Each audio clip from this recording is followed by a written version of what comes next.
Good morning, ma'am.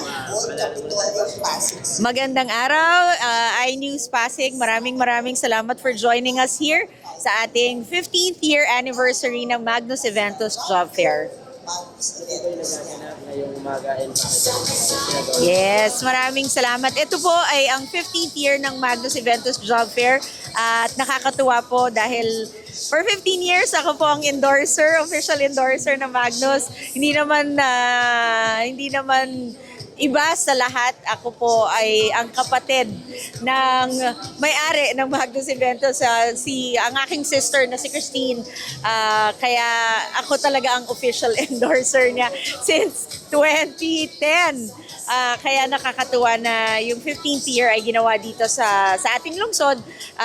Meron tayong 42 companies and hopefully ang alam ko sa unang 300, meron silang matatanggap na regalo. Pero iniimbitahan ho namin kayo dito sa Inares Sports na pumunta hanggang 5 p.m. po ngayong araw na ito ang Magnus Eventos Job Fair. Possible po yan, ma'am. Ilan po yung na-expect natin applicant today and hanggang kailan po? Oh, ito po ay isang araw lang, pero syempre ang applicants, the more the merrier, para mas masaya ang ating mga employers. Dahil tayo po, dito rin sa Pasig naniniwala na napaka-importante ang trabaho, hindi lang para sa isang tao, kundi para sa buong pamilya. Maybe gusto po kayo dagdag na detalye and message na lang din po sa mga applicant. Sa lahat po ng sumusuporta sa iNews at syempre sa Magnus Eventos, maraming salamat for trusting Magnus Eventos Job Fair. Sabi nga, basta Job Fair, Magnus Eventos yan. At sa lahat ng mga partners ng Magnus Eventos, maraming salamat sa tiwala. For 15 years, sa lahat ng mga nabigyan ng trabaho at mabibigyan ng trabaho, maraming salamat sa tiwala. And God bless us all. Thank you. Thank you! Ingat ka! Saan pa kayo? Saan pa kayo? Dami pa yun. Ito pagod sila sa akin.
Hey, here we go.